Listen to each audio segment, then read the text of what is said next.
Hello there. This is J.R. Argent. I'm talking with yet again. An author and a game developer. So these are hobbies that interests that we share to a very a degree of obsession. I think like some of the we like our works. We like our good works. We like our good books and good movies and media. So here we go. All right. So I wanted to talk with you today about we've talked about writing in the first person, the third person perspective, and some of the challenges therein. Second person even. It's very fascinating going down that path. But one of the things that I mentioned to you is that one of my manuscripts, Trapdoor Spiders, which I've have the great pleasure of bringing James LaFond on, and he and I co-authors of this work. It's actually we're looking at its working title is Trapdoor Spiders, that manuscript, but it's going to eventually be InterMunde, which is a James LaFond and Wright collab. So that's going to be fun. But one of the things that I think I really messed up on in that is that, one chapter, it's first person. So it's one of these psychopaths. Each short story has a different kind of like unscrupulous individual as the protagonist. But the first chapter was first person. Second chapter was third person. So the first chapter was sort of like a letter from a loony, like, just like kind of almost as if you're reading an artifact that kind of like frames the rest of the story. And then the second chapter was third person on a totally different protagonist. And then the third chapter was a hybrid of first and third. And so this threw James off as the reader.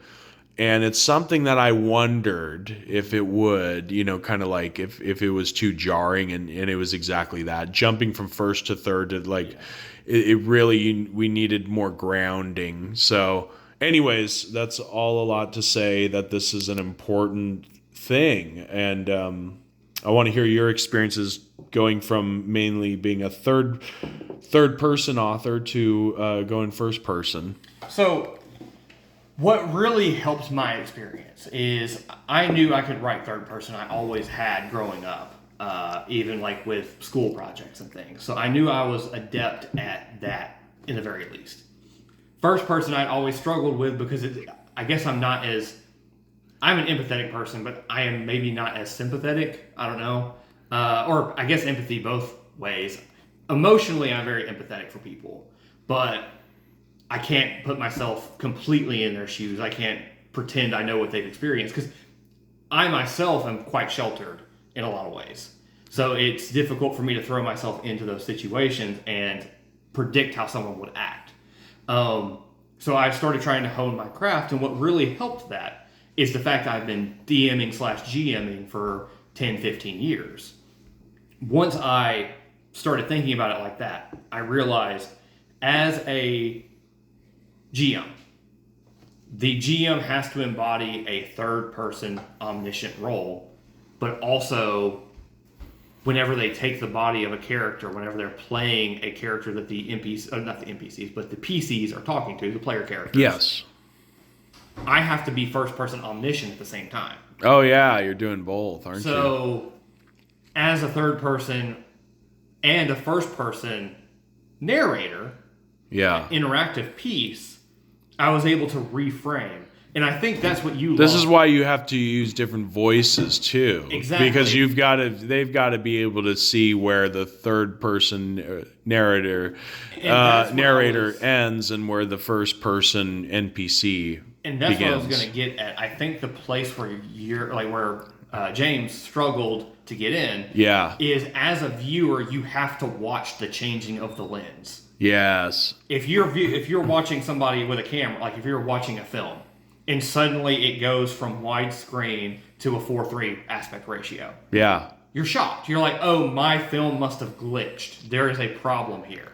Oh, yeah. If you watch the changing of the lens, if you see the vignette come in and narrow your view, Yeah. then your brain recognizes. And that's where you need the reframing device, the changing of the lens, where someone picks up the letter and the letter starts. And that's why I hate advertisements so much, because you're in a movie and then all of a sudden, get your Clorox bleach, pour it on your head, and wipe your ass with it. It's like, great. Yeah, exactly.